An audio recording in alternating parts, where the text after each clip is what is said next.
Welcome to Oblivion, everyone. We are the Cinebytes, back to Raise a Little Hell. And speaking of Raising Hell, the movie we're talking about today, have you ever just worked and slaved and defended someone, and all you get back is that fucking face on their face?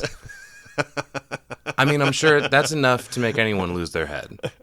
So why don't you guys come on down, join Say Tony and Zazas, and we're going to go on down to Pandemonium. We're going to lift Toach a cold one, and we're going to talk about Hereditary from 2018. I'm Dusty Lane. I'm Jason Mitchell. And we are the Cinebytes. Hello? I came for you. We have such sights to show you. It was an excellent day for an exorcism. I said, I'm not gonna hurt you. I'm just gonna bash your brains in. I want to play a game. What's the boogeyman? As a matter of fact, it was. This is God. We all go a little mad sometimes. Haven't you?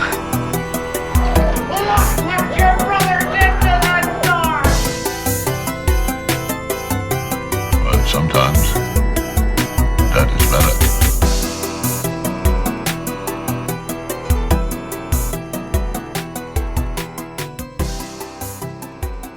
And we're back. And we're talking about Hereditary. Hey, that's my line. 2018. Fuck yeah, it's Hereditary from 2018. Hey, listen, this movie, along with Midsommar from Ari Aster, made him one of my favorite filmmakers immediately. And then he made Beau is Afraid. And I don't really know what the fuck to feel about that one. I'm not sure anybody does. But yeah, this movie fucking rules, and it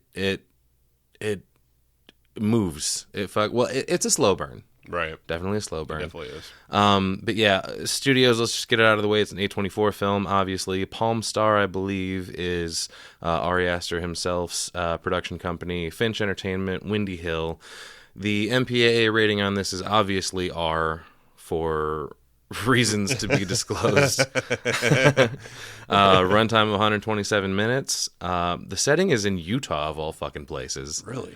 Yeah. I did not realize that. Did you see this, like the scene where she's coming out of the fabric store or whatever it is, art supplies? Right. And in the distance is just that very Utah landscape of like plain followed by like mountain range. Oh, okay. Almost like they're in the Salt Lake Bowl. Right. I got you.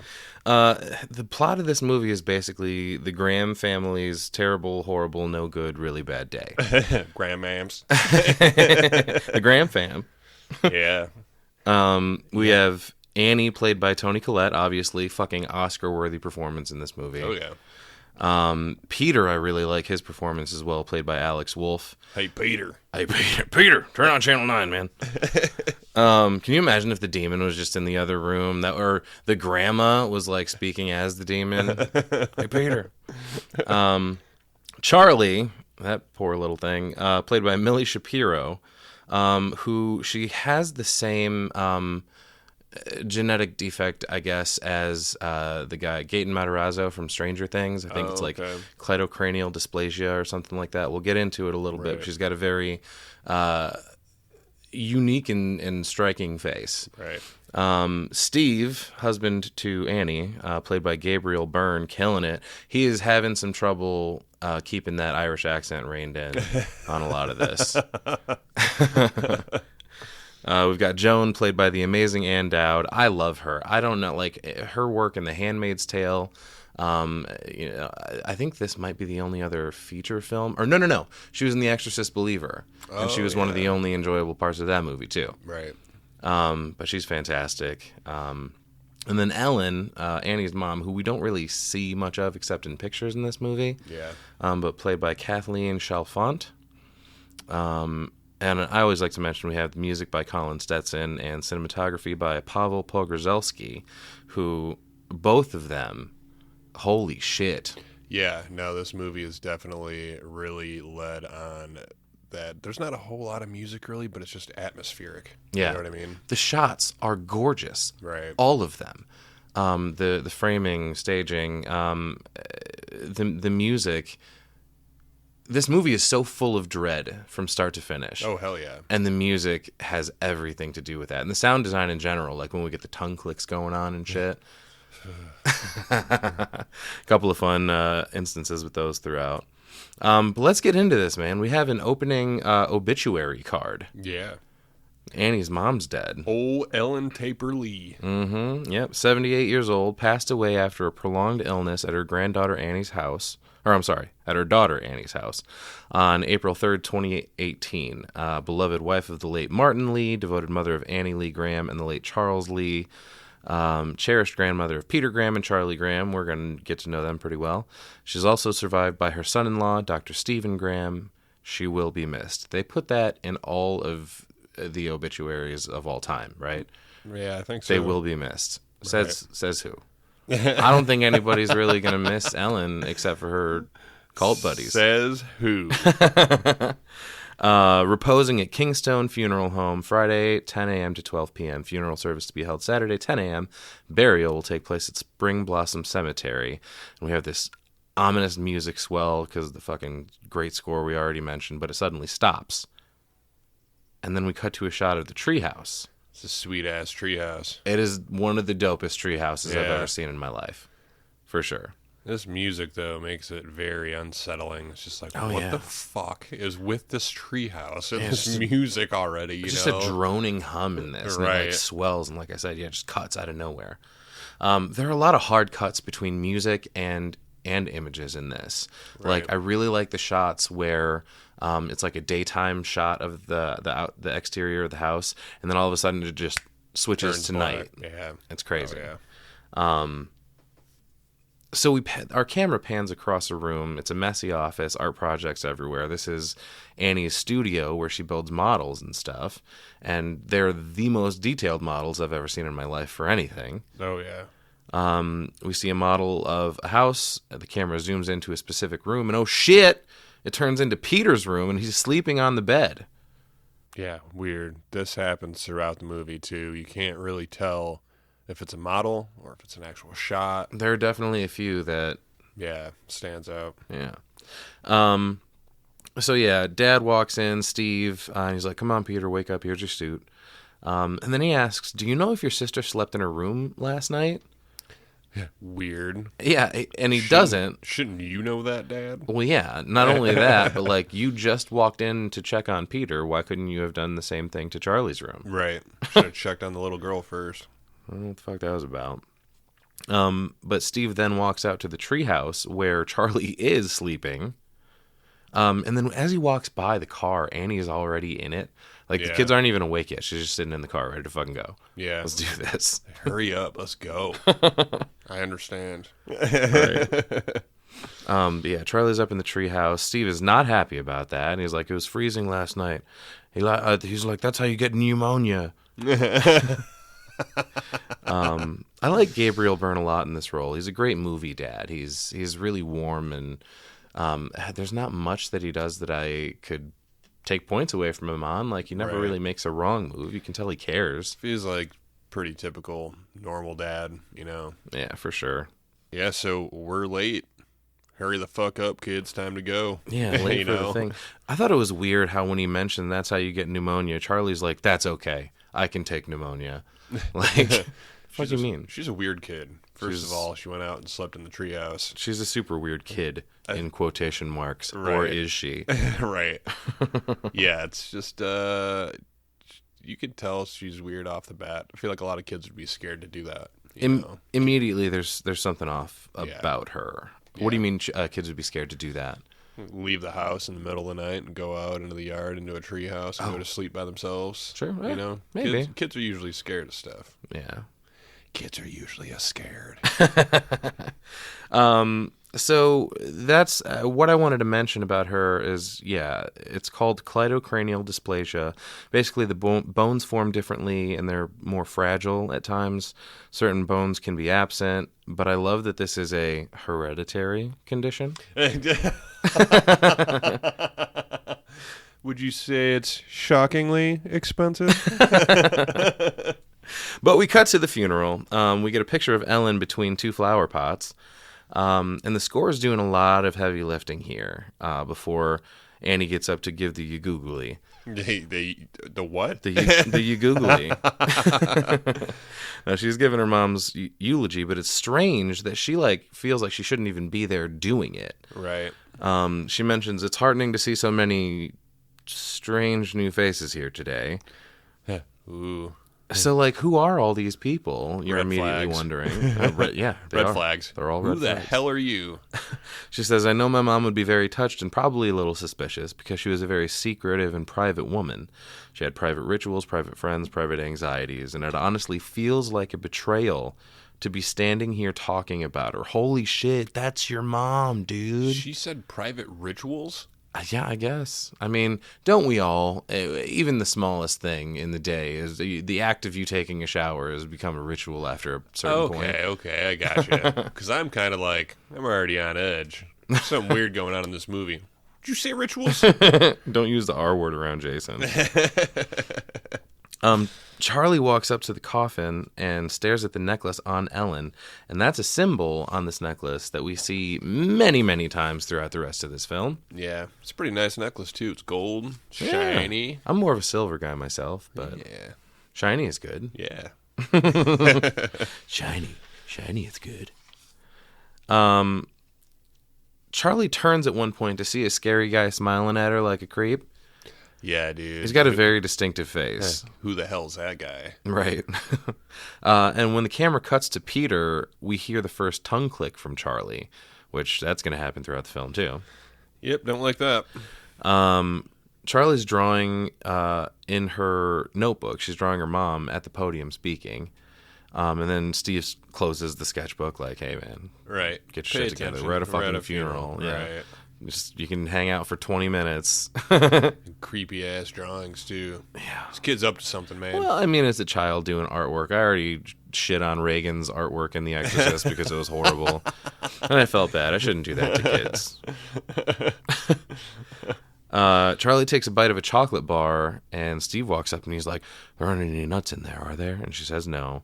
But, I mean, no need to remember that for later. Yeah. Yeah, you can tell that she's definitely got a big nut allergy. And, even the mom's like, hey, there's not peanuts in that, right? Yeah, repeats it immediately. Right. She's like, we don't have the EpiPen. So yeah, keep that one in mind. Fam goes back home. We hear footsteps coming from somewhere in the house just before they walk in, though. Yeah. Oh, yeah. That was kind of weird. Or is it just the footsteps on the porch and I'm being crazy? I thought I heard something, too. Okay. They walk in. Steve says hi to Rexy, the dog. And Annie immediately, as soon as everybody kind of fucks off and does their own thing, it's still Steve and Annie in the foyer there. And she's like, should I be sadder? Yeah. My mom just died and I kind of don't give a fuck. Right. Just showing they had a strain in their relationship, To put it mildly, yeah. Right. Steve says you should be whatever you are, it'll come. And there he is, just being such a great guy again. And then we cut to an image of a laptop with Small World New Miniature Works by Annie Lee, which is pretty cool. But she's also working on a little figure with the same thing on the laptop. It's kind of nuts. Yeah. That she has the laptop set to that so that she can paint a miniature of the laptop. Yeah, it's crazy. She's into it. Mm-hmm. Yep. She's working on a little figure when Steve walks in. And then Steve goes and checks in on Peter. He's like, you feeling okay about everything? A little sad maybe? And he's like, not really. No one really gave a shit except for Charlie, it seems. Right. So we go to Annie and Charlie, and she apparently drew a picture of her grandma, and Annie's like, you were her favorite, right? She wouldn't even let me feed you when you were a baby because she needed to feed you.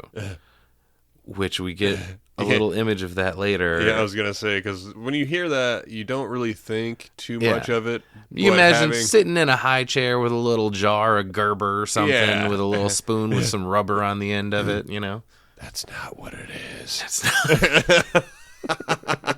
Totally fucked up, dude. Yeah, we'll save that for later. Charlie mentioned she wanted me to be a boy.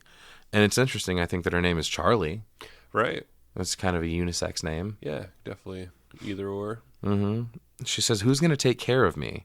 And Annie's like, the fuck, man? I'm right here.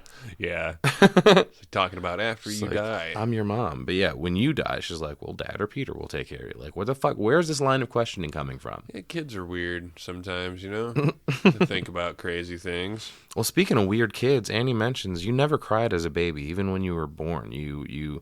Did you feel like you wanted to cry today? And then when Annie is snuggling Charlie, she notices a little word scratched in the wall above her bed.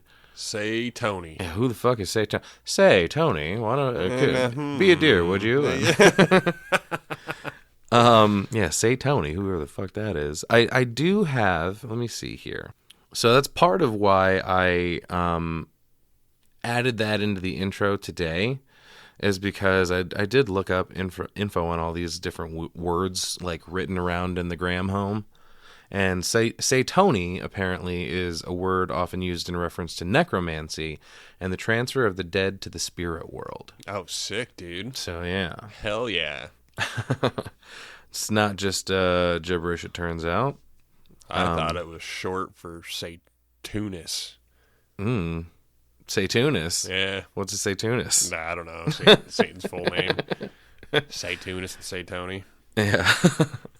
Annie goes into her office again, starts going through her mom's stuff. She's got a photo album, there's a book, which is notes on spiritualism, and then she finds a note inside the cover that says, "My darling, dear, beautiful Annie," which, overkill. Right. Forgive me all the things I could not tell you. Please don't hate me and try not to despair your losses. You will see in the end that they were worth it. Our sacrifice will pale next to the rewards. Love, Mommy. Yeah, what the fuck? Mommy? Yeah, that's the part you're concerned about. Yeah. We'll get around to the sacrifice and shit. But Mommy to your fucking 46-year-old daughter or whatever, Oh, yeah. I don't. But yeah, let's get back to the sacrifices and rewards bullshit. What the fuck is that? This crazy ass witch. So she gets upset about that. She puts the letter away, and then she goes to shut off the light, and then she sees Mommy over in the corner. Yeah, that's some gives me Paranormal Activity vibes, Creepy. Man. Some weird, ghosty. Yeah, Dude, as soon as it cut to her, I'm like, oh shit! Right. There's like a really great effect when she turns the light on, and like the shot doesn't cut away from Mom. Right. She just disappears when the light turns on. Yeah. Which is seamlessly done. Yeah, it looks great.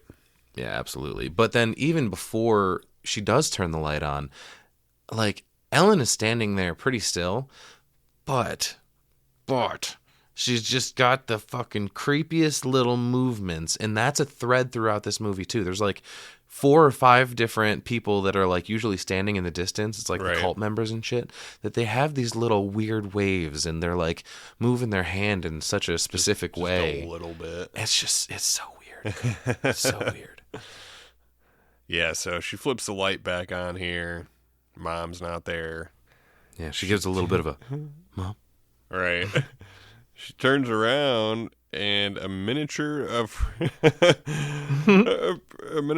breastfeeding Charlie. Oh no! It's not her breastfeeding Charlie. It's Mommy. It's Grams. Yeah, it's old Ellen with her tit out and like a gown. Like it looked like a hospital gown for a second, but I guess it was like a robe. Well, it was like she had just given birth to Charlie, right? And then Grandma's got her titty out instead of Mom. Like, what the fuck? Yeah, guys are fucking weirdos, man. Standing next to the bed, wanting to breastfeed Charlie, which, yeah, oh my God. She goes and like turns around the model so she can't see it anymore, which I would have just destroyed it. Why did you just not make the model? You could have just... Yeah, how about we start there? How about we don't make models of your mom with her tit out? Oh, that's a titty. There's a little scene here between Steve and Annie, and like she comes back from her office, and she's like, I just freaked myself out in the other room. And just the back and forth between them is really genuine, it feels like, to me. I think so. Cut to the school, though. Charlie is in class making weird little garbage toys. She's always playing with garbage. What are you doing? I don't know what that's all about. Buy this kid a toy. She might not want them. I don't know. She's weird. Teacher asks, "Are you done with your test?" And she says, "Almost." "All right, so why don't you put your trash away and finish after your quiz? Get with the fucking program, kid." The hell are you doing? She don't want it. She's living her best life, man. Yeah, is that what she's doing? Playing with garbage? Just playing with trash. Sweet. Well, Charlie's pissed, and she makes a bird hit the window. Yeah. All the kids scream. It's a really great jump scare. Yeah, absolutely. Got me the first time. Sure. She stares at her teacher's scissors on her desk after that, and is like, "What the fuck you planning on doing with those, kid?" Yeah, I had a bad feeling about this right away. Why is she staring at those scissors? Yeah. What you about to do? Yeah, I didn't know the first time I watched it, is she gonna like attack someone, the teacher perhaps, for making her put her shit away? Like, right. I was ready for anything. Then we cut to Peter in class, looking super bored, or possibly high, or maybe a little bit of both. Yeah, hell yeah. He's staring at a girl's butt sitting in front of him, which is not a great view of a butt. But whatever, I get it. I was a teenage boy once. The teacher is talking about what Heracles' fatal flaw is. And I want to point out it's Heracles, not Hercules. Let's just clear that up. But someone answers arrogance because he refuses to see the signs given to him, which is right when Peter gets a text, "Hey, want to smoke a bullet break?" Kids. He turns to his buddy and gives him a little thumbs up. But they're still talking about Heracles. The teacher's like, "Does that make his character more or less tragic?" And this random kid just yells out, he's like, "Less!" And the teacher's like, "All right, why?" And dude just goes, "Because." Like, okay. Teacher is not pleased by this, nor by Peter looking at his phone. So he interrupts him. He's like, "Care to weigh in, Peter?" Charlie goes downstairs with the teacher's scissors to find the dead bird and cut its head off. The fuck? Told you, man, right away. Something about this kid. Yep, she puts a dead bird head in her pocket, and then when she turns around, she sees some lady across the street staring at her and waving her hand all creepily, like I was saying a minute ago, at Charlie. Yeah. So everyone's just kind of around in this whole movie. Yeah, I probably should have paid a little more attention to background characters in general to see if I recognized any reoccurring throughout this. Well, so I'm pretty sure the lady here is... It's the lady from later that's friends with Graham Ames. No. This isn't her yet. This isn't her yet? This isn't Joan. Okay. This is the lady, I believe, that's in the attic at the end, though. So, okay. yeah. One of the Nakies. One of the Nakies. So back home, Annie is looking up norms on discerning presumed apparitions. But this one is just the miniature. Like she puts that on the laptop screen to make a miniature of that. Right. So yeah, presumed apparitions. So she's like just putting her life into all these models. You notice after a while. Steve comes home and Annie sees her mom's bedroom door open, and there's a big triangle drawn on the floor. One of the feet of the bed is like just inside the corner of it. Yeah, some creepy shit, dude. Right away. Yeah. There's some witch shit's happening. You know? Yeah, absolutely. This is very, very Blair Witch. Annie closes the door, but then downstairs she asks Steve if he went in, and then she makes him lock it, like specifically wants him to do it and watch him do it. Yeah, because she knows that door wasn't open, so what the hell is going on? Which is all over the place right now. Who the hell was that? What the hell is happening? Yeah. What, who, why, and what. Right. Peter gives Steve the phone, walks up with it, and he says someone from the cemetery is on it. Apparently someone desecrated Ellen's grave. Yeah. Already? Holy shit, man. And he walks up and asks what the deal is, but he's like, "Oh, it's just some billing crap." And then he lies to her, so she gives him one. She tells him she's going to go see a movie, but instead she goes to a grief support group. Which, hey, I guess of all things, when she said she was going to the movie, I was like, oh my God, really? Here we go? Like, there's going to be some kind of affair thing happening. And that was quite the opposite, So. Right, yeah. I mean, sometimes she just felt that she couldn't confide in the rest of her family about the way that she was feeling for whatever reason. Right. You need somebody to talk to, Which, yeah, that sucks, but sometimes you need to talk to somebody. Mm-hmm. But she doesn't start off very well, because when it comes time for newcomers to talk, Annie raises her hand, like, just barely. She's, like, scratching her nose for a second and then, like, raises it from there. And the dude calls on her, and she immediately changes her mind. She's like, nah, never mind. But then she chances it again. She goes, my name's Annie. My mom died a week ago. I'm just trying this. I have a lot of resistance to things like this. My mom was old and not all there. They were estranged before that, so it wasn't a huge blow, but I loved her.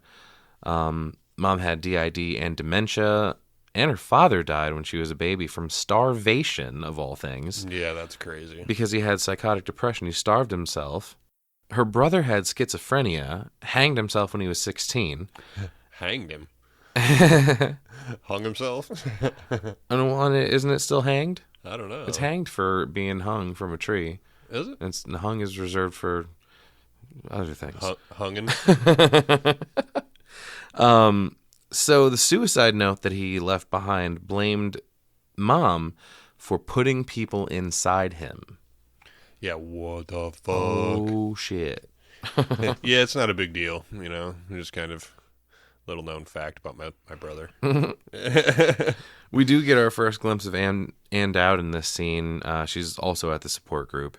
But Toni Collette's performance throughout this entire movie is absolutely fucking phenomenal. Oh, yeah. Oh, my God. She said she kept her mom away when she had her first kid, but she gave her her daughter, which she immediately stabbed her hooks into. That was a fun way to put that. Oh, yeah. She said she felt guilty again, not that her mom ever would. She said she doesn't want to put any more stress on the family, but then she realizes that she's to blame, or not to blame, but she is blamed, and she doesn't know why. So some deep shit. Mm-hmm. Less deep is Peter stalking the girl from his school's Facebook page and smoking weed in his room. Yeah, party tomorrow at Aaron's house. Bring your dick. Yeah. And even less deep than that is his buddy, who he gets a text from. Right there. Absolutely. Bring your dick. Jesus. There's an outside shot from inside the treehouse, and as Peter's smoking weed and he like blows the smoke out the window, someone's in the treehouse, and then we can see their breath from them breathing out the window. Fucking weird. Is someone also smoking weed over there, though? I don't know. I don't think so. Yeah. I mean, why not? That seems like a Say Tony thing to do. Say Tony. Annie gets an email from the Archer Gallery asking about an update on her work. And then Charlie takes her pet dead bird outside. And then she walks into the yard following some footprints. And we get a weird scene coming up here. While Annie's working on miniatures, Peter comes in and he wants to borrow the car. Tells his mom he wants to go to a school barbecue thing. Quote. Yeah, go to that barbecue. Yeah, no, we're no drinking. I'm just gonna bring my dick. It's no big deal. Yeah, my mom's hip. Mom's aware, Yeah. Says he's still gonna eat at home and no drinking. Silly mom. We're not even old enough, he says. Jeez. Well, she's got a fix for that. Right. Taking your sister, right? Yeah. Yeah, that's a fix, sure. Yep. But yeah, immediately she's like, don't bullshit me. I know you can get your hands on it if you fucking want it. We were all that age. No, yeah. Annie wants him to take Charlie. What the fuck? Why is she so insistent on this? I don't get this. I feel like we had the same discussion. Take your little sister, you're not going to be able to get drunk. You know what I mean? You got to drive home. She's got to tell on you. I mean, do you think that's all it is, really? I don't know. I think so. Seems like a shitty thing to do. Yeah, well, you'll be home at a decent hour. Got your little sister with you, kind of thing, I suppose. I like that he like calls for his sister, but he doesn't try super hard, and he's like, Charlie. Yeah. Oh no, she's not here. Guess I'm going alone. Yep, guess I gotta leave. But she's in the back staring at her for some reason on fire grandma anyway. Yeah, in a burning circle in a field. Yeah, and she's got her socks on but no shoes. And her mom runs out and she like grabs her and she says something about like, are you some kind of idiot? I was like, damn, dude, harsh. Yeah, wow. All over the socks. Yeah. They got a weird thing anyway, because like when they walked into the house, at any point in this movie. Like, immediately the dad's all like, oh, everybody shoes off. Which, I don't think I even noticed. Those people kind of bother me. But Charlie gets upset at her mom. She goes, I want grandma. Well, too fucking bad. You're going to have to deal with my tit now. Yeah, right. What the fuck? Whatever. You could try Peter's tit. Right. She tells Charlie she's going to a party with her brother. Charlie does not want to go. Peter way doesn't want her to go. He's pissed. Yep, thanks a lot, Mom. But like you said, now this really means no drinking, she says. So they cut to them in the car, and Charlie is in the back seat just clicking away. I fucking hate that noise. Why? I don't know. I thought it was an excellent mechanic throughout this movie. Like, it comes back in some fantastic ways. Yeah, I agree. They pass by a telephone pole that we stop on for a second, and they're like, an interesting view. There's a weird symbol here from Grandmam's necklace. Yeah. So right away, what the fuck is about to happen? So do these people just have like a brand, and they're just running around town stamping shit with their payment symbol? Oh, this is mine now. So this party they go to is at this fucking huge, insanely nice house. Oh, yeah, it's like a mansion pretty much. I don't really understand what's happening here. There's like girls in the kitchen furiously chopping walnuts.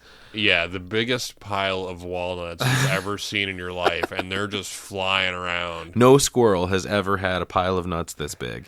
That's a lot of nuts. But then Peter sees the girl he likes sitting on the couch. Uh-oh. Yeah, girl from school. Mm-hmm. But girl. Annie is working on her miniatures and making them extra creepy. Just, like, she puts a figure of Ellen watching the two of them sleep. Yeah. Like, standing at the door looking into their bedroom as they sleep. It's creepy. Super creepy. And it looks real here, too. It does. Yeah, the cinematography in this movie is fucking insane. It's one of the things we were talking about where it's the miniature that she created, but it looks like it's Ellen really looking in, you know? Right. So back at the party, Peter starts talking to his little girlfriend. He's like, how's the party? She goes, why? Do you want to know if you should come? He's like, yo, I have weed. And she tells him that the other room has a bong in it. Wait, the room does? I want a bong room. Yeah, hell yeah. Or is it just a room bong? This is the bong for this room. This is the kitchen bong. Here's the bath bong. So, unfortunately, she screws him over immediately and tells two other dudes, hey, Peter has weed! Right. Fucking asshole. You deserve better, Peter. Yeah, he tells Charlie to go get some chocolate cake. Oh, my God. Uh-oh. Yeah, he's like, do you want to wait out here for a second? And she's like, no. He's like, oh, but cake! Right. And she immediately fights him. She's like, it's not for everyone. I don't know anyone. Dude, you should have turned around and left. Like, you should have gone somewhere else. Right. Since your mom had to take, like, sorry, buddy, you're missing that party. I would not have fucking gone and taken my sister. Right. So she starts fucking smashing on some cake immediately. And then immediately she starts feeling the effects of it. Her face is getting all red and blotchy. She's like scratching at her throat. Right. She's like hacking a little bit, wheezing. Her throat feels like it's getting bigger. Yeah, what the fuck? Peter ignores a call from Annie because he's in there smoking weed with everybody. And his friend girl says, I saw Charlie drawing me last week. She made me look retarded. Like, all right. He just agrees with her, though. He's like, yep, that's Charlie. No, she's not the best drawer. I guess. As we saw earlier on. But hey, you never know, man. Yeah. Picasso. Meanwhile, Charlie is downstairs messing with her garbage toy again, wheezing. Comes into the room where they're smoking, and she goes, oh, hey, Peter, I think my throat is getting bigger. It's hard to breathe. Oh, fuck. Yeah, right away. Here we go. He picks her up, runs out of the house. Yeah, he acts immediately. Like, he's a good brother. Yeah, he knows that it's serious, you know, from what we saw earlier. So, into the car, speeding off towards the hospital. Yep, and importantly, it's nighttime now. Right. Let's not forget, Peter is high. He's definitely speeding. Charlie is freaking the fuck out in the back seat. She's like clutching at her throat, kicking her legs. Right.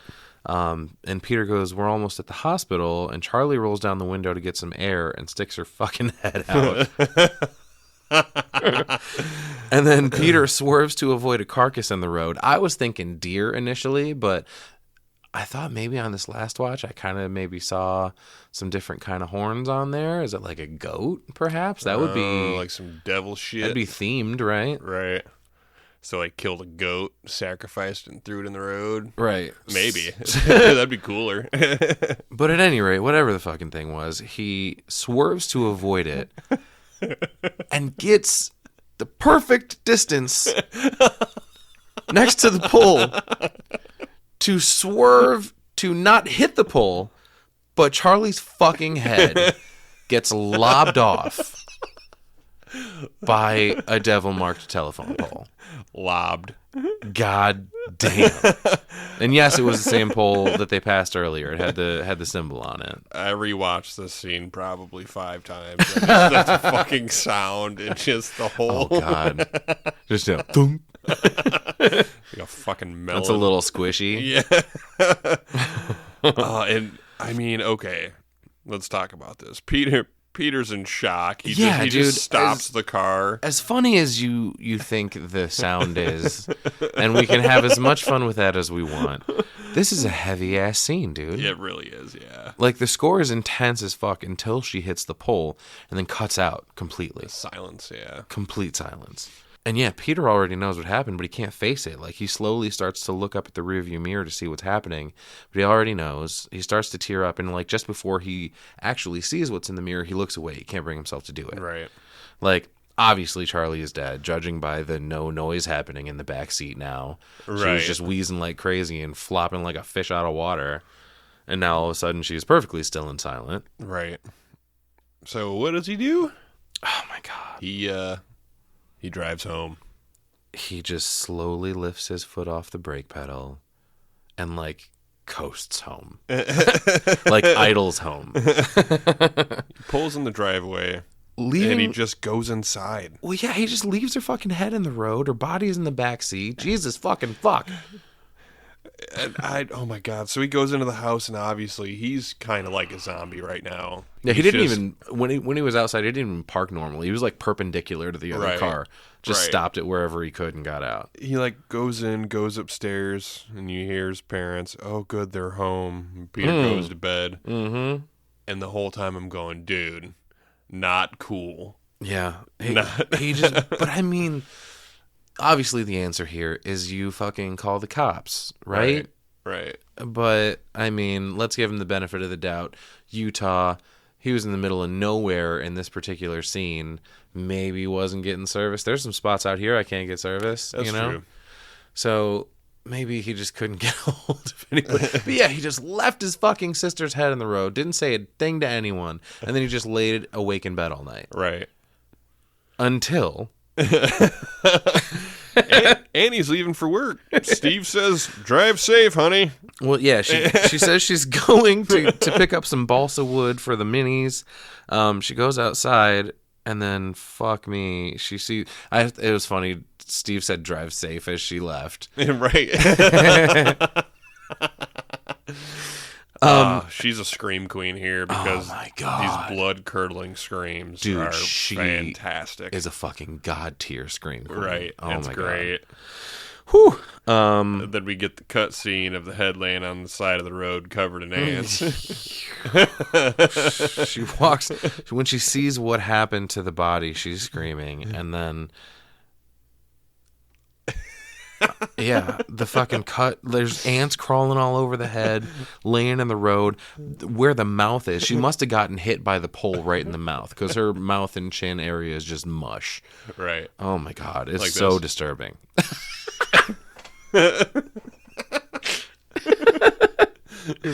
Yeah, just like that. But yeah, dude, I'm gonna say it 140 fucking times in this episode. Toni Collette is amazing.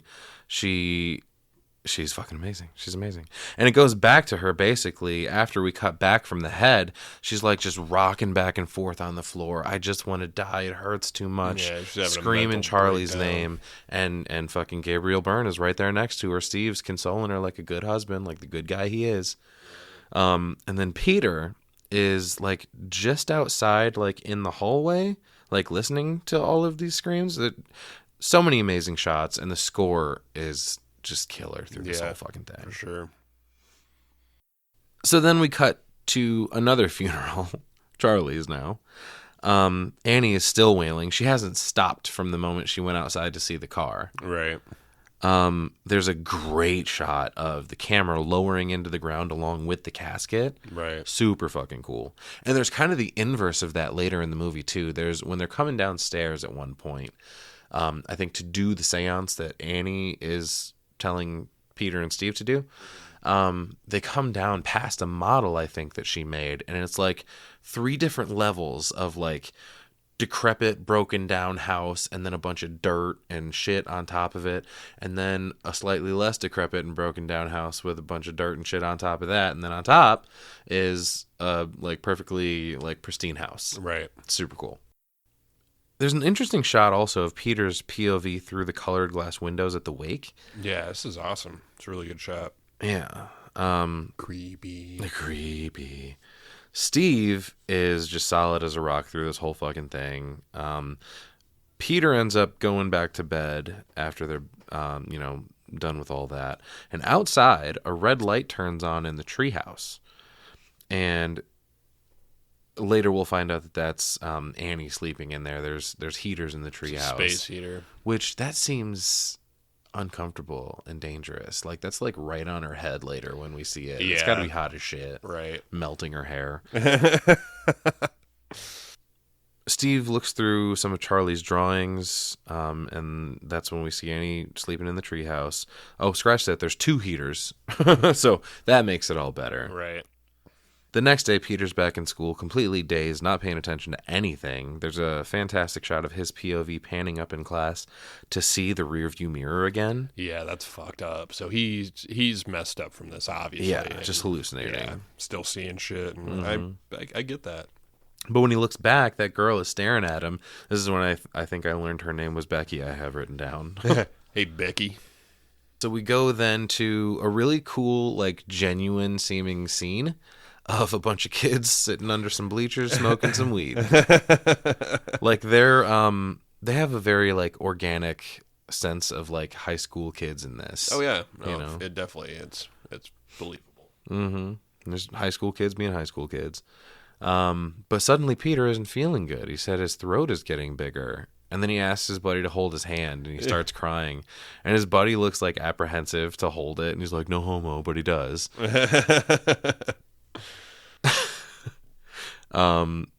Then Peter ends up coming home on a bicycle this time. Yeah, I don't think No he's gonna more be cars driving. for you. Yeah, fucking dick.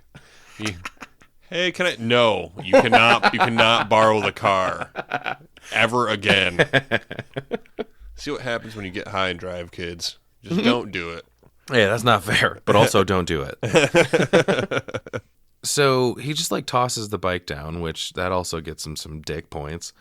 But he doesn't notice that once again Annie is just sitting in the car, being a fucking creep. Yeah, what the fuck? Everybody's weird as hell in this movie, man. Steve's fine. Steve's cool. Steve's not weird. Yeah, He's just Irish. Yeah, And trying to hide it. Irish. Oh, well, that was a little Scottish right there. So Peter just kind of stands there for a minute before actually going into the house. And then as soon as he does, Annie leaves. She goes back to the group meeting. But then before she goes in, she decides against going in. But then gets stopped by a new character. Boom, we get Joan. And Dowd fucking rules. Oh, Joni. Mm-hmm. She asks Annie if she's doing better, but she doesn't know that her daughter was also killed. But she's so warm and inviting through all of this, which is exactly how they get you. Yeah. Oh, absolutely. She's too nice. Mm-hmm. Yeah, she mentions that her son died too, and her grandson. They both drowned. And these meetings don't make it easier, but sometimes they make it less lonely. And she gives Annie her number because we all need someone to talk to sometimes, you know. Yep. Yep. Steve sees Annie walk in. He's like, "Where were you?" She tells him she was at the movies again. Yeah, at the movies.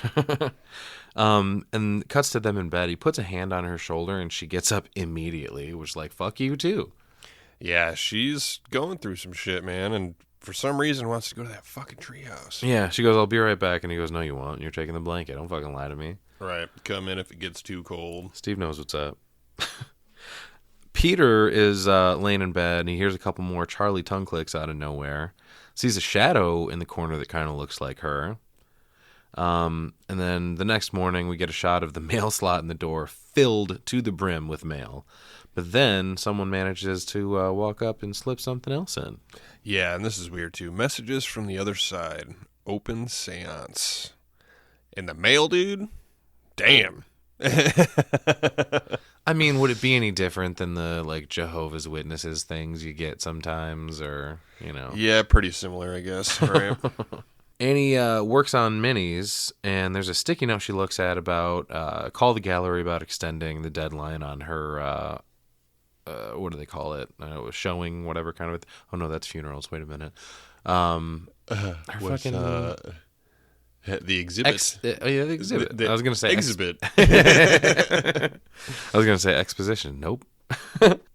She spills paint all over her drafting table, but then she finds Joan's number on another little note, and then she goes to meet her and notices immediately when she goes to her apartment that she has a pretty interesting welcome mat. Yeah, looks slightly familiar. She says her mom used to make ones like that all the time, and Andow just responds with, "Huh, isn't that funny?" Yeah, it is pretty funny, isn't it? Anyway. Yes, quite. Annie tells Joan about, like, seeing Charlie's body and her little fingernails, and, like, she pulls out some medication to take, probably anti-anxiety something. Takes it with a drink of tea, and then finds, like, a paint chip in her mouth. Yeah, I don't know what the hell that was, or what that was supposed to be. Gross is what it was.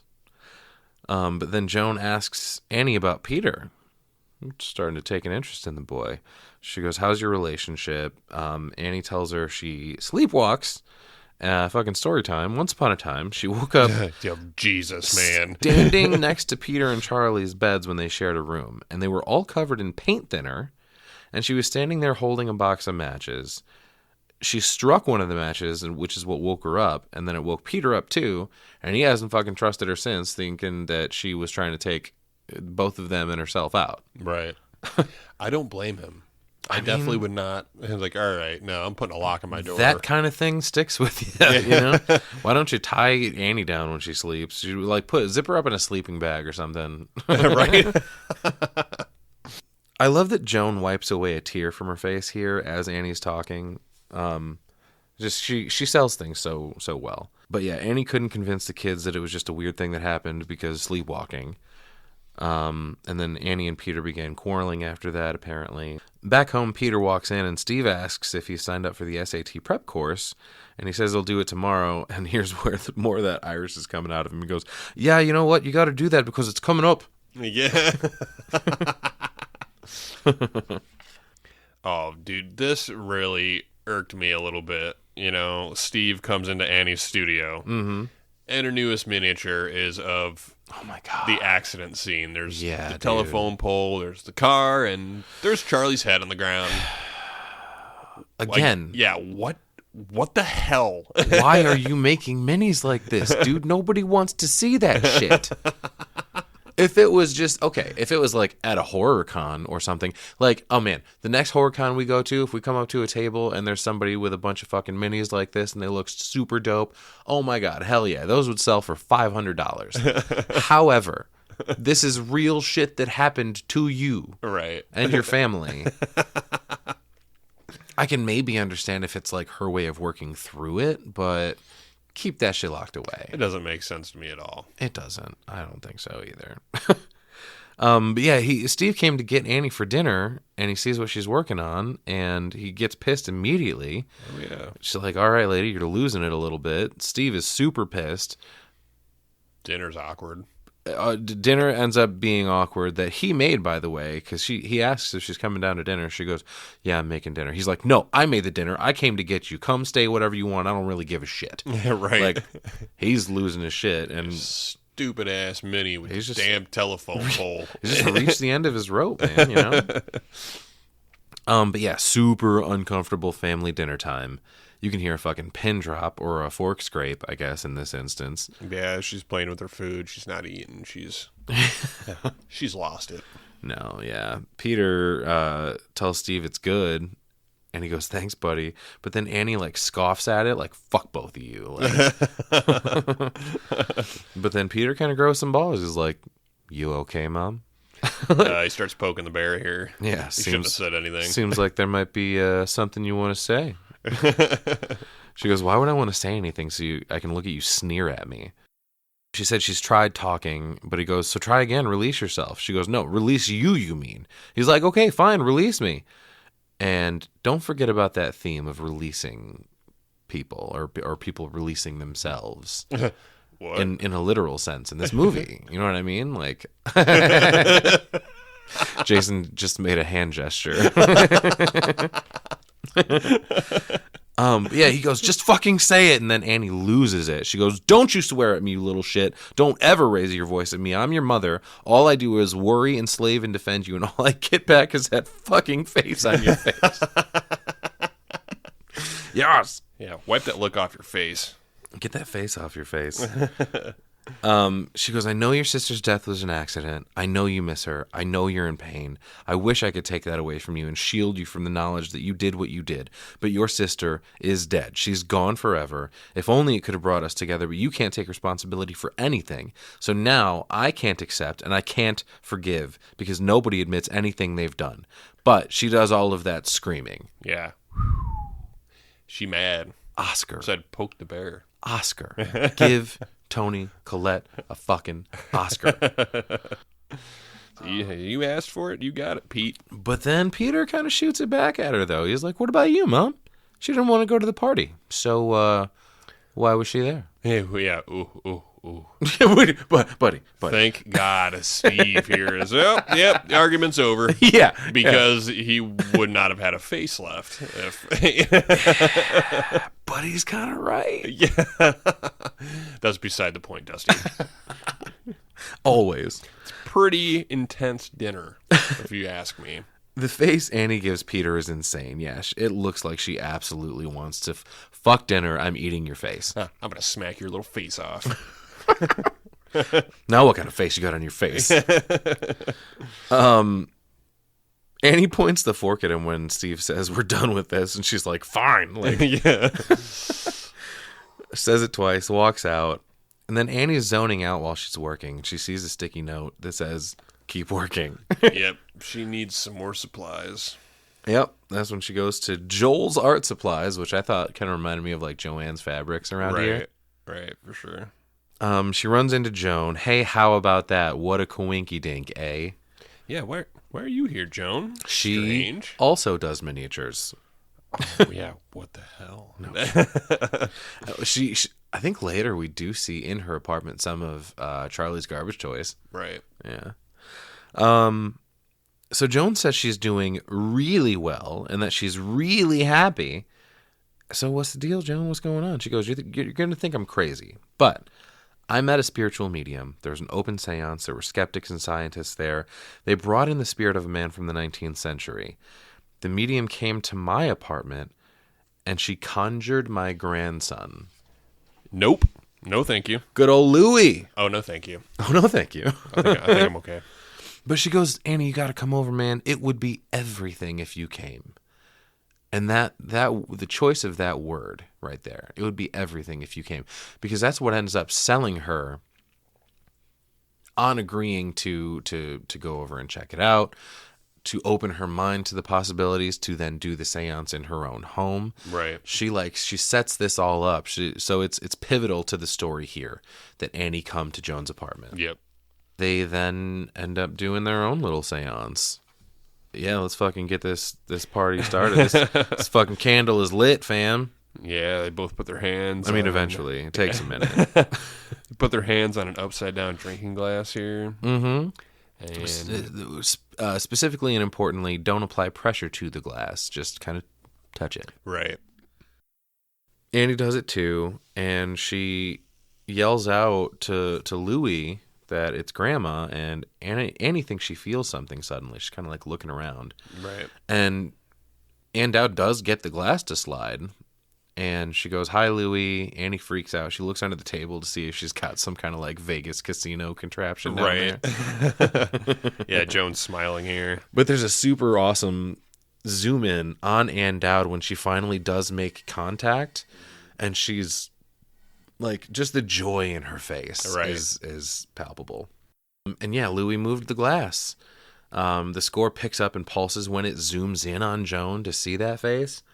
And Joan asks more questions, right for yes, left for no, she says. Just keep making the glass slide. And he slides it, and Annie is like struggling to keep it together. All the way up until where her hair is blown, and then she wigs the fuck out. It's like in Paranormal Activity when Katie and Mika are standing up in the hall, and they're like talking about the picture, I think. Mm-hmm. And then all of a sudden, like she says something about I can feel it breathing, and then we see like Right. blow her hair a little bit. Then we get the chalkboard. Andow busts out a chalkboard. I guess I should call her Joan, eh? That's the character. Yep. And he draws, Louis does, "I love you, Grandma," on the chalkboard as a 4-year-old would. Fucking scary. Yeah, dude. I mean, this fucking scene too, dude. Annie's crying. Joan is crying. They're both so fucking good. And I love this part that comes next. She goes, "Can we stop?" Annie does. And the way Joan looks at her and goes, "What? Yeah. Fuck you just say to me?" Yeah, we just started. Come on. We are not stopping. I'm talking to my grandson right now, bitch. Yeah. But Annie can't handle it. She like tries to run out the door, but like on her way out, Joan gives her instructions on doing it herself. She says, "You got to light the candle. You got to get a personal belonging of the deceased." That's like it creates a link. And then you read this aloud, every syllable, very carefully. It's to make things start. Yep. I'm going to need a little more information than it's to make things start. Yeah. Fuck that, dude. The vaguest bullshit you could possibly tell me. Just chant this out loud real quick. We'll be good. Yeah, and she even says she doesn't know what language it is.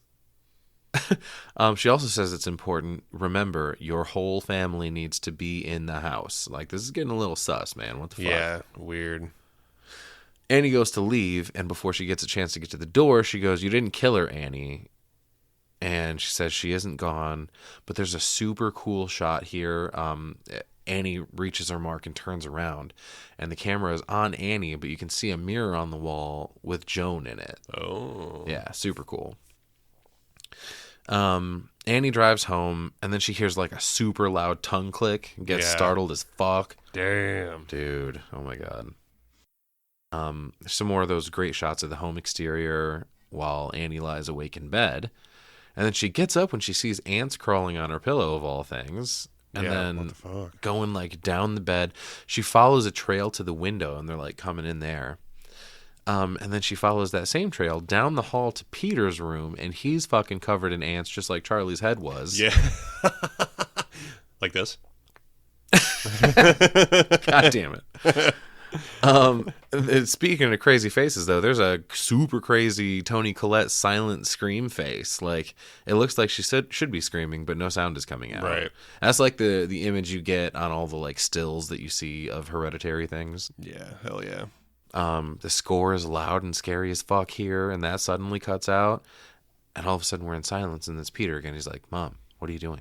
Yeah, like she was imagining that he was dead already or something. There's some weird shit going on. She looks so genuinely confused and uncomfortable right here. Yeah. She looks startled, like she doesn't know what's going on. Peter tells her she's sleepwalking again, and then she goes, "Is Charlie here?" And Peter's like, "First of all, fucking no, but second, why are you scared of me?" he asks. And then she fucking pops off with, "I never wanted to be your mother." And immediately covers her mouth. Ouch. What the fuck, dude? Yeah, she says she tried to have a miscarriage. Yeah. Now, that might have been the case, but is she, like, being controlled to say that by the demon, perhaps? Ooh, I don't know. I think he's, like, popping in and out of people in this Right. a little bit. So Peter asks why. She goes, I was scared. I didn't feel like a mother. And she goes, then why did you have me? And she goes, it wasn't my fault. I tried to stop it. Tried to have a miscarriage. She asks how. She goes, I fucking did everything that they told me not to do. But it didn't work. But guess what? I'm happy it didn't work. And he's like, fuck you. You tried to kill me.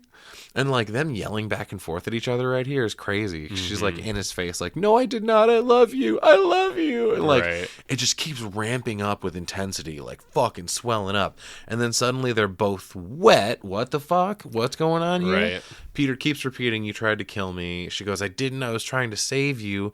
And then suddenly flames suddenly erupt from under her. Like she's lighting a match. Yeah. From the story she was telling about the paint thinner. Exactly. And then she wakes up in bed. This scene is fucking wild, man. Yeah, because you don't know what's happening and what's real here. So, and they're both, holy shit. They're both fucking incredible. And right. Like I said, Alex Wolff killed this fucking role too. And the sound design as well, just ramping up that dread. Annie then gets up, and then she goes to wake up Peter on purpose this time. And she goes, she like apologizes profusely for everything. She goes, I can't stand the things I said. Peter wants, or she wants Peter rather to get up. She goes, we've got to do something. I figured it out. And she wakes up Steve too. Yeah. Here we go. Yeah, fucking family seance time. Pew, pew, pew, pew. Yeah, I know you guys are sleeping. Can you just meet me downstairs real quick? Right. Yeah, like 2:30 in the morning. Not a soul in sight. There's a cool shot of Peter, like, in the doorway as Annie is waking Steve up. She's like, hey, we gotta go. And then he kind of looks over at the door frame, and Peter's just, like, standing there staring. So when they come downstairs, that's when they pass that sweet model of, like, the house on top of a house on top of a house. Right. And then Annie's standing at the table. Steve says it's freezing, and he goes to close the window, and Annie's like, no, don't do that. Don't change anything. I don't want to fuck it up. Right. It worked a minute ago. Right. I want it to work again. Don't fucking breathe. She goes, we need to put our palms on the table, our fingers touching. My friend Joan taught me how to do this. And Steve's like, well, fuck, who? Yeah, what who the Joan? hell is Joan? Yeah.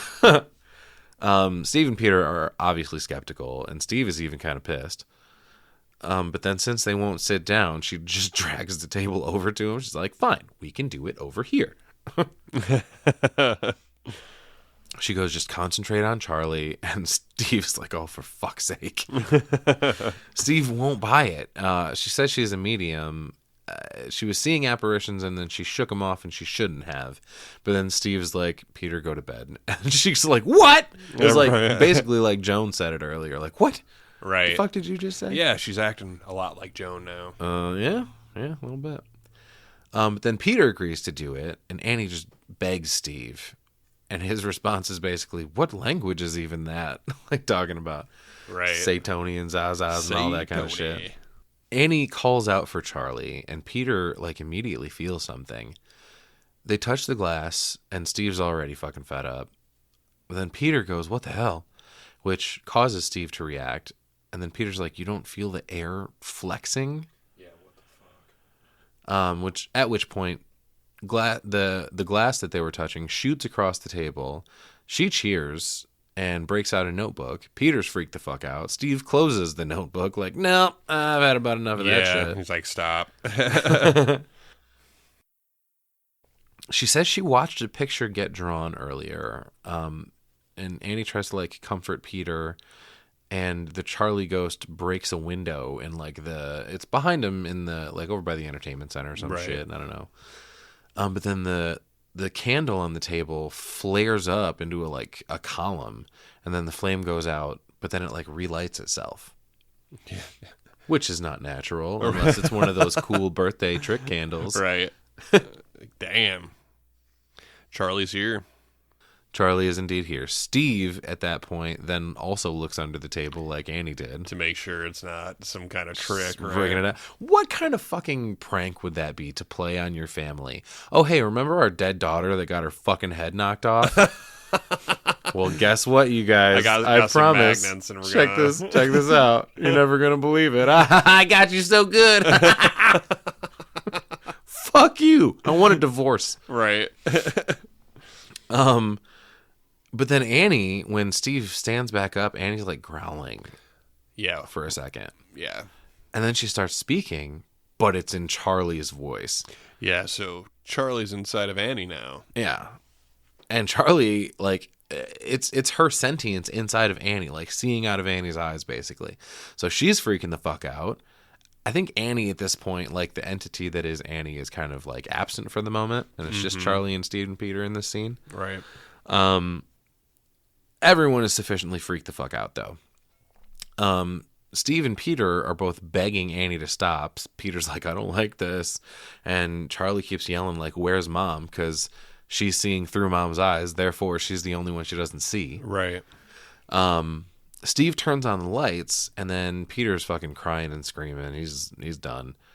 And then Steve walks up and splashes water in Annie's face, and she's like, what the hell? Yeah, like what's happened? She has no idea. No. She was, like I said, she was gone in that moment. The camera pans back across the miniatures of the house and the accident, and that's where we see more words on the walls, liftoch and pandemonium, which I think liftoch was the Hebrew word for open, and pandemonium it says it could be understood as its common definition, chaos, or as the capital of hell in Paradise Lost by John Milton. Oh, shit. So I think that's probably the one we're going with because it says them both next to each other, liftoch pandemonium, therefore open the capital of hell. Right. So that's what I'm going with. Damn. It's my interpretation. You heard it here, folks. There's like a crazy distorted score as Peter sits on the end of his bed, and then the camera cuts with him in the same position in class. Fucking A++ shot. So Right. badass. Oh, yeah. Peter stares at a weird light dancing on the ground until it like balloons out across the whole room, and then draws his attention to the window in the cabinet beside him, which in it is his reflection. Great. Check. We're same page so far. Right. But that reflection is smiling back at him. I feel like it's like the demon taunting, like I have control. Right. The score has crescendoed again into another tongue click, which Yeah. jolts him out of his seat. And he says he has to go to the bathroom. And the teacher's like, okay, but take the pass. And he goes, screw your pass. Tough guy. Dang. No, he doesn't say that. Back at home, Annie answers the phone to Steve saying, guess who just called me from school in complete hysterics? And she goes, Charlie? Ooh, Yeah, what? No. close. Yeah. What? He goes, what the fuck are you talking about? No. No, Peter called me, freaking out, convinced he's being threatened by some sort of vengeful spirit, and he sounds super Irish here again. All that bullshit last night. Thanks a lot. And she asks, why does he feel threatened? Which is an interesting question. Not, what demon? Not, what are you talking about? That's crazy. But why does he feel threatened? Like, yeah, maybe there's a demon here, but he's a cool guy. He's not threatening. I'm not having a bad time. My dog doesn't bite. Guns don't kill people. He mentions to Annie on the phone, I have a son to protect. Like she doesn't. Right. He hangs up on her. She calls back immediately, super pissed. She's like, I am not sleepwalking anymore. You understand? Which, okay, cool. Good for you. Sits back down at her model, and the phone rings again, which she then ignores. But then the answering machine picks up, and it sounds like the gallery wants to know if she wants to postpone the show, which she definitely should. Right. But instead, she breaks a tiny chair in frustration, and then, fuck me, destroys the entire room full of models. Yeah. Can you fucking imagine, Jason, how long it took her Oh, yeah. to perfectly detail even one of the little tiny guys, you know what I'm talking about? The little minis? Yep. The entire room of work is fucked. Yep. She is pissed. Days worth, weeks worth of work. Oh, yeah. There goes all of her shit, for sure. Steve and Peter come home, and immediately Steve's like, what the fuck is that smell? It smells foul as fuck in here. Which they decide not to investigate at all. Just Right. like, oh God, it smells so bad in here. Anyways, so he doesn't get a chance to investigate it because he walks into fucking Annie's studio, and she's fucking sitting crisscross applesauce on the floor, and then Steve's like, "What the fuck happened in here?" Because he sees that she's destroyed. Like, fuck the smell for a minute. What happened in this room? Does it have anything to do with the smell? What is happening in this house? She goes, I didn't feel like looking at it anymore. Well, you should have taken mine and Jason's advice, and we were like, just don't make those models. right. Not those particular ones, Save anyway. yourself a little time. Right. Because I think the one she was working on in that instance was of the funeral of her mom's funeral, maybe? Mm-hmm. Steve notices a model of a headless Peter on a bed. Yeah, it's a nice model she was working on. I mean, sure, but why is he headless, and why is it just laying on the bed? And like, I don't know. Steve decides he's going to sleep on the couch, and he takes multiple sleeping pills. I think he starts off with 2, and then he's like, one more. Pops that in there. Yeah, I think he's pretty stressed out. Yeah. You know, definitely. his wife's losing Well, it. I feel like the next time we see him, he's like drinking at work. So, Annie hears scribbling, and then notices that the sketchbook in Charlie's room is drawing in itself, and the pages are turning. We get a quick shot of the attic door, and then another tongue click wakes Peter up, and he sees Charlie standing in his room, and then her head falls off and turns into a ball and rolls toward him. Yeah, what the fuck? Subliminal for what? I don't know. Yeah, I don't know. So suddenly there's a dog in the doorway growling at him, good old Rexy. Which, right away I was going, wow, dog was introduced, didn't see the dog for an hour. No. And then all of a sudden the dog's back. Yeah, but, you know? but now growling at Peter. Right. Like, that's Which is, not... so maybe Peter ain't Peter. Mm-hmm. Yeah. Yep. But that's also what I don't get, because he is, at this point, he doesn't get, like... Well, we'll get into that. Maybe a process has started already or something. Could be, yeah. Maybe. Or just the entity is there in Peter's room. Right. And then, speaking of a headless Peter in bed, there's a hand that grabs a fistful of his hair and yanks him back down onto the bed, and then, like, is, like, cupping under his chin and, like, pulling on his head. He wakes up and immediately thinks it was Annie, because guess what? There she is standing in his room. Right. There's a lot of intense-ass scenes in this. They're, like, screaming back and forth, like... Annie says something about, I don't know what you saw, but I'm stopping this. Don't tell your dad that I was pulling on your head, which I wasn't. But he won't believe you, and it's just going to make things worse. Just don't do it. Little deal between you and me. She goes, I'm the only one who can fix this. Which at that point we then see in the sketchbook, it's just a bunch of drawings of Peter with his eyes crossed out. And like in the last dead. one, we can see that there's like blades at his neck and he's screaming and what fucking Jesus. Annie goes to burn that notebook, but then when she does, she also catches fire.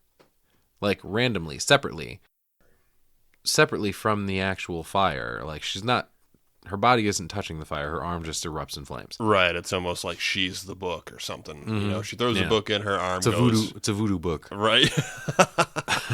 Must be, man. So she takes it out and she like puts the fire out on the book, like stamps it out. And as she does, her arm then goes out. Right. So she has now come to the conclusion that she is connected to the book essentially. And now kind of feels like maybe she needs to sacrifice herself because that's what the book seems to want, I guess. Right. I don't know. Yeah, she's at the point where, how do I fix this? Mm-hmm. Wow, I fucked up. Yeah. So she decides, well, let's go visit Joan. What the hell, Joan? She Yeah. wants some answers. Yeah, Peter leaves for school. We see the parents' bedroom door open, and Annie is like waiting in there like a creep with like light on half of her face, just like standing there in the dark waiting for Peter to pass to go to school so she can see Joan. I don't know what the fuck that was about. Just go see her. Right. When she goes to visit Joan, though, Joan no home. And inside her apartment, we've got candles burning. We've got the symbol from the necklace is displayed on the wall. It's like everywhere. The triangle from the floor in her mom's room is On the on table. Joan's table. Yep. And then Peter's picture is in the middle of that triangle. There's a couple of Charlie's garbage toys set up to look like three people bowing to another person who is standing with the bird head from earlier. Oh, yeah. What the fuck, man? Holy shit. Weird ass kid. So, like I said earlier, Joan makes minis too. Although this mini is of the future. Annie realizes that Joan must have gotten the welcome mat from Ellen. She like confirms this when she goes to see like the welcome mats in her own boxes. Right. And then at school, this is why Joan no home, because she's at fucking school calling to Peter from across the street. Peter! I expel you! Xantony, Dagdany, a paragon, Peter! Get out! The fuck out! And nobody else seems to notice. Yeah. This lady's which is just weird as shit, screaming too. across the street.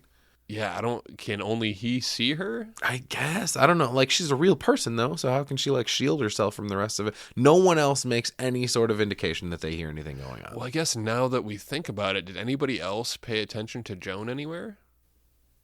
Like Joan was talking, you know what I mean? But nobody else really. I don't know. We're not getting into the Joan was a ghost thread conspiracy theory about Hereditary, all right? She was a real-ass person. All She was right. sitting next to the people in the fucking grief meeting. She was in all the pictures with Ellen. She was real. She could be dead, though. I mean, maybe. And maybe she was the spirit that they brought back in the sand. Never mind.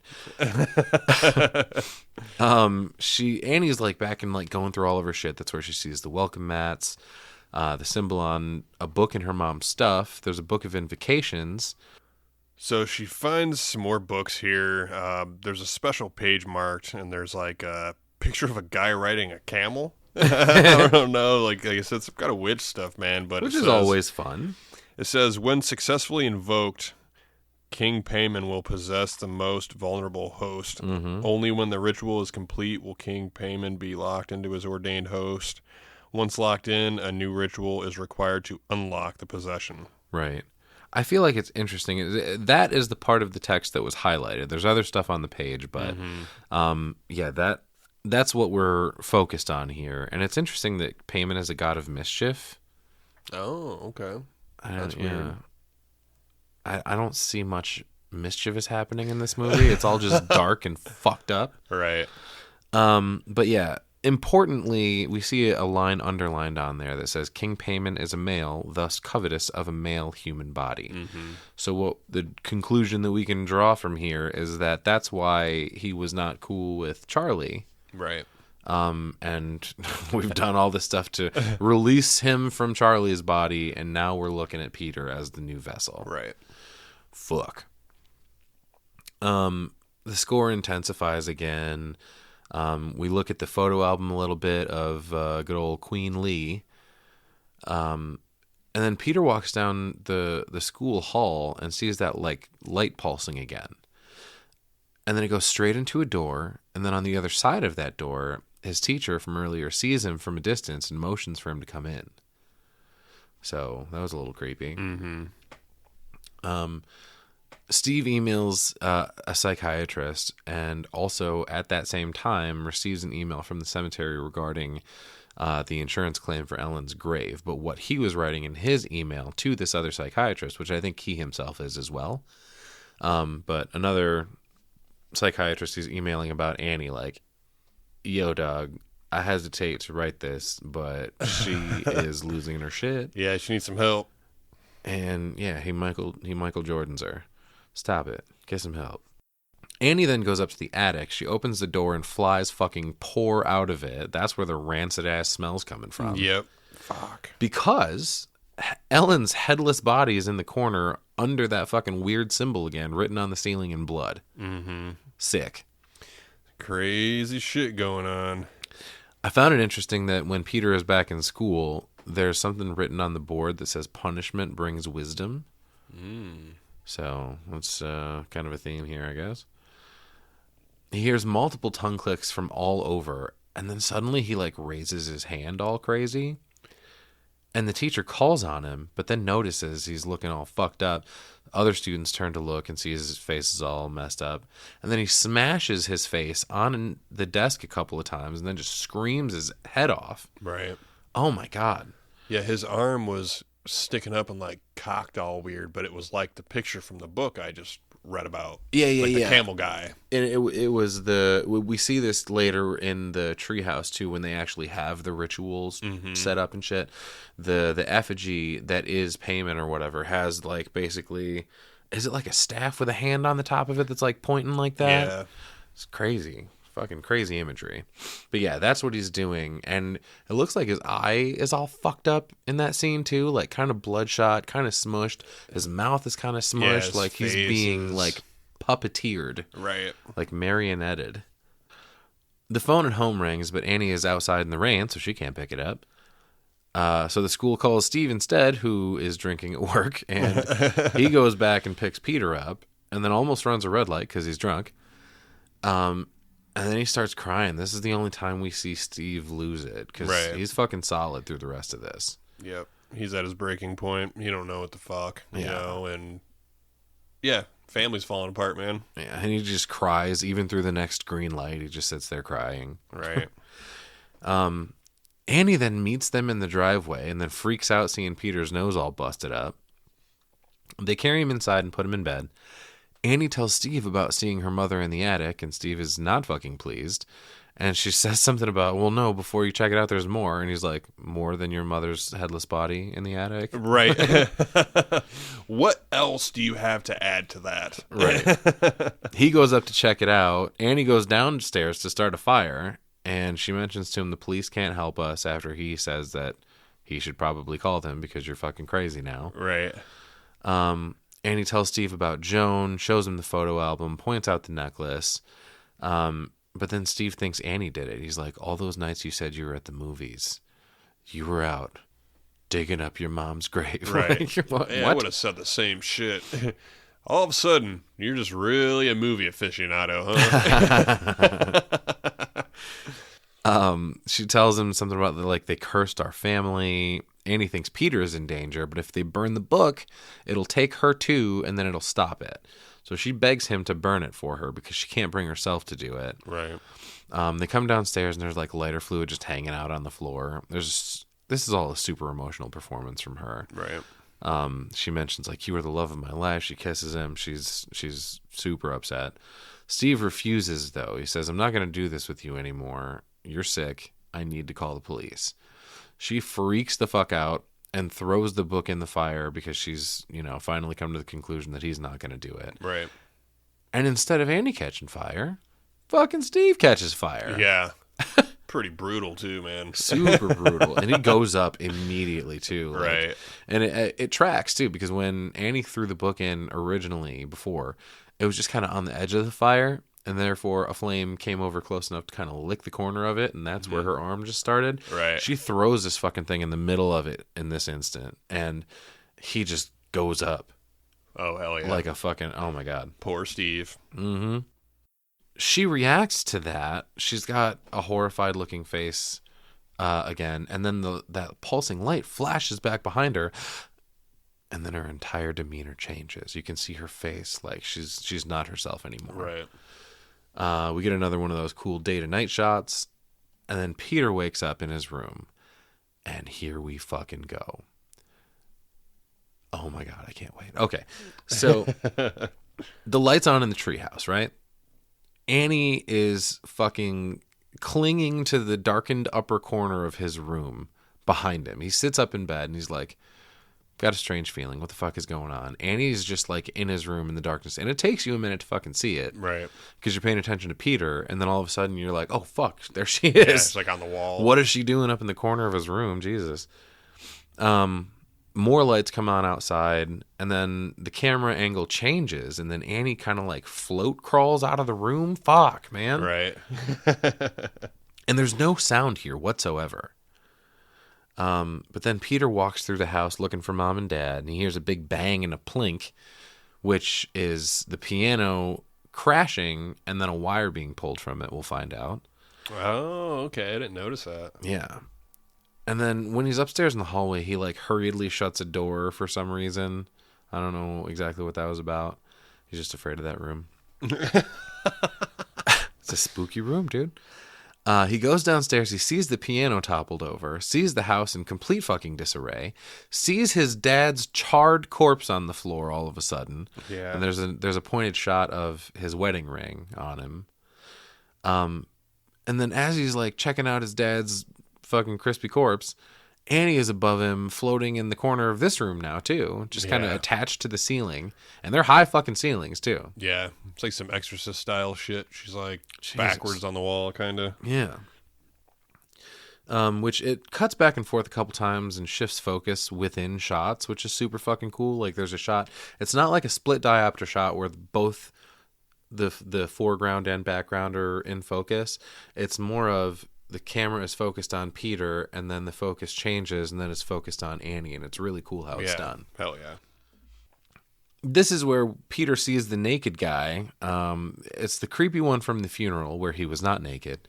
But now he's in the house smiling at him all weird. He's got a tattoo on his chest of that symbol. Oh. And his little wang hanging out. Cool. And yeah, just this unsettling ass look he's giving him is terrible. Why are you naked, dude? Oh, by the way, who are you and why the fuck are you in my house? Put your dick away. Do this seance with clothes on. Of course, my horse. Suddenly, Peter hears a noise from the upper corner where Annie was hiding, and he looks, but she's gone. And then out of nowhere, she's in the fucking corner in front of him, and then fucking charges after him and starts chasing him through the house. Holy hell. Yep. And leads him where? Oh my to God. the attic. Yep, he goes straight upstairs, of course. Straight up more stairs into the attic. But I think he did that so that he could close the door and like create a barrier between the two of them. And then the second he does, oh my God.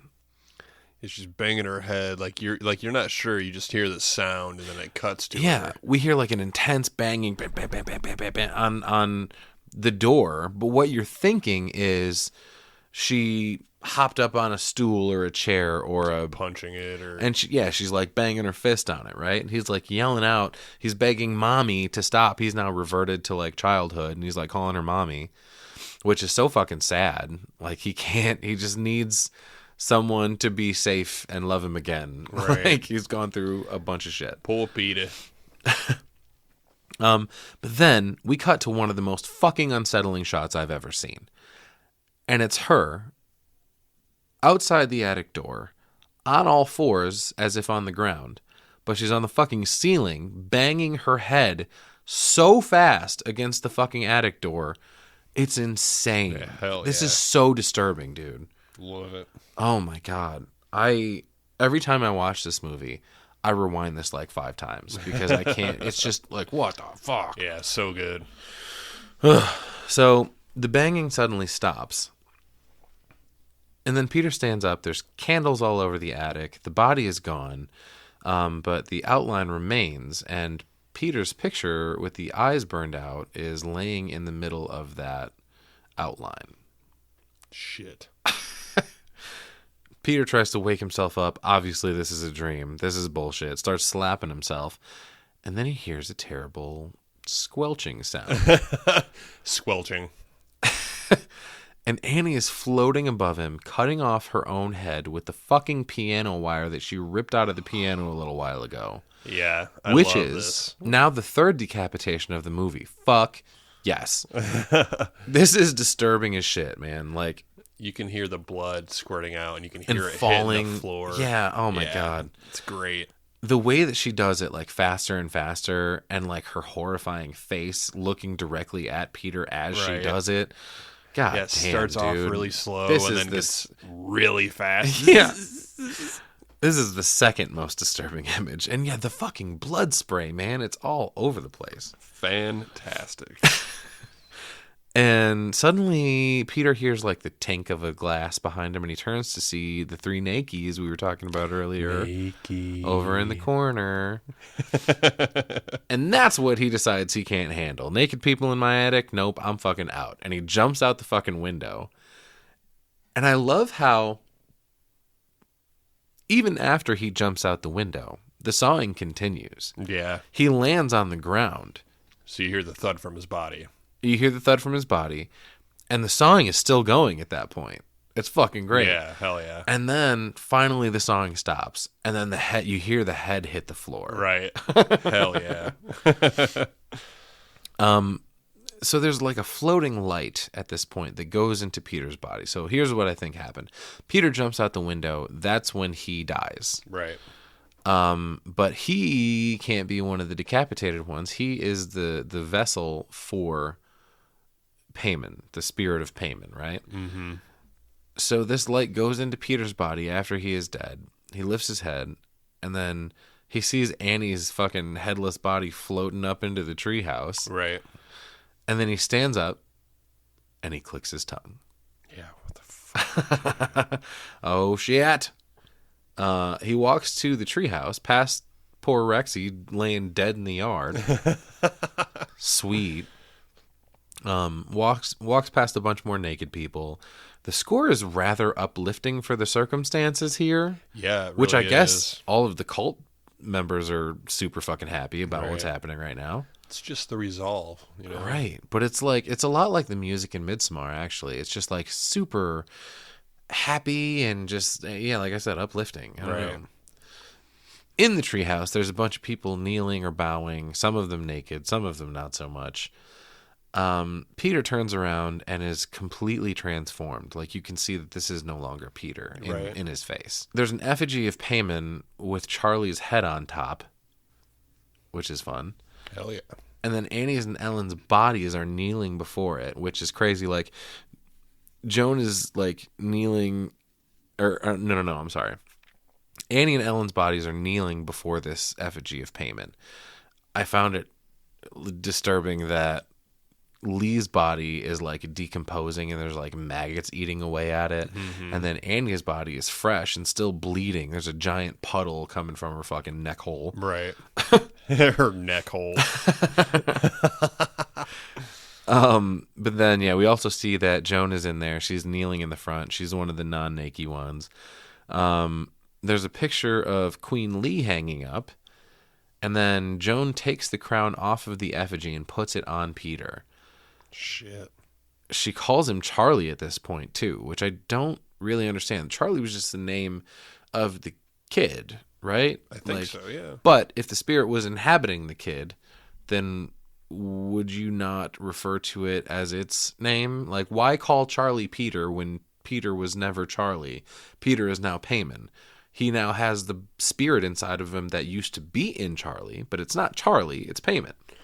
Maybe just because he was in Charlie for so long? Well, I don't know. Yeah. Got me. She explains to him that he is now Payman, one of the 8 kings of hell. We get another shot of maggots crawling in Ellen's neck hole. That's cool. She has like a closing monologue basically here, Joan does. She goes, "We've looked to the northwest and called you in. We've corrected your first female body and give you now this healthy male host. We reject the Trinity and pray devoutly to you. Give us your knowledge of all secret things. Bring us honor, wealth, and good familiars." Ooh.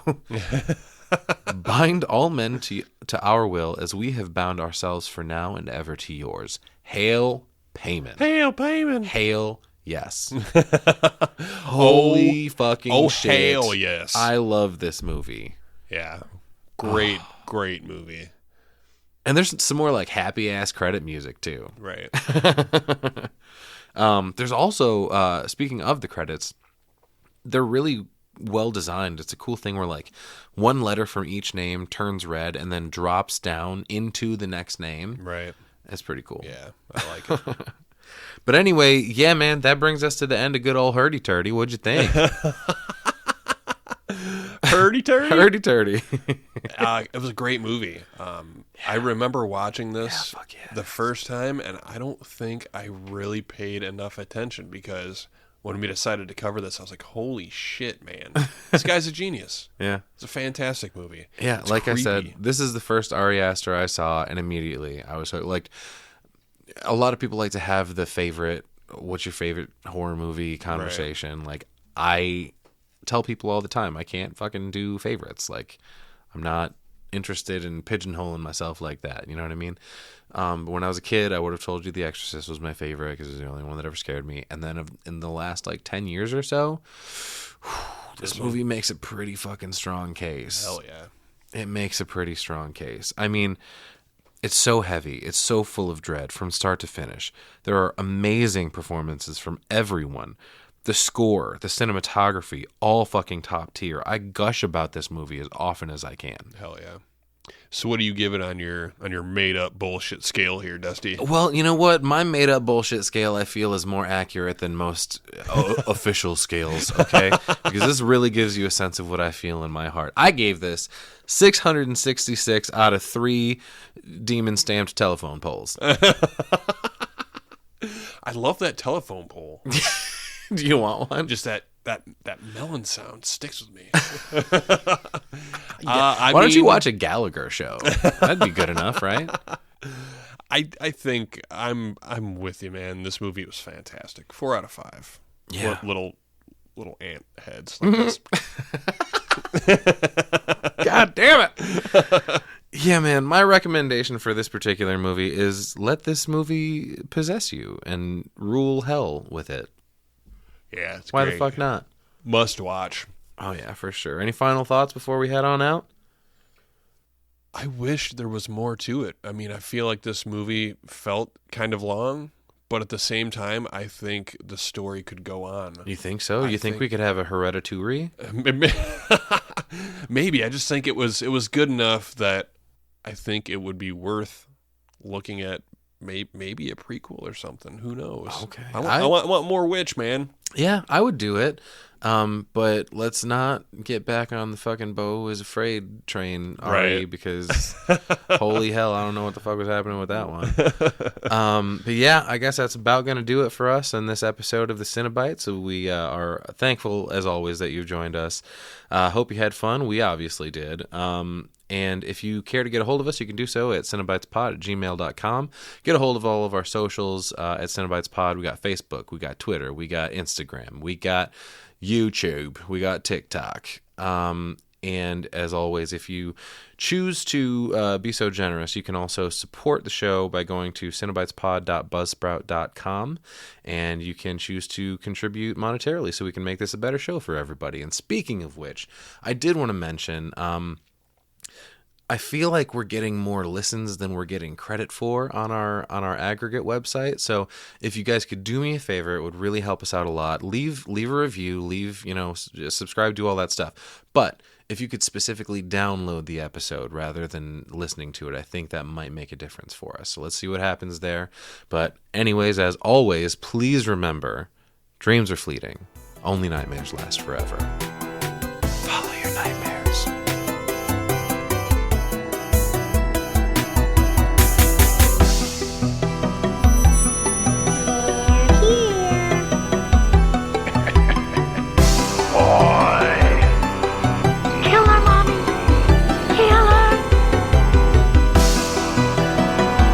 I bid you welcome.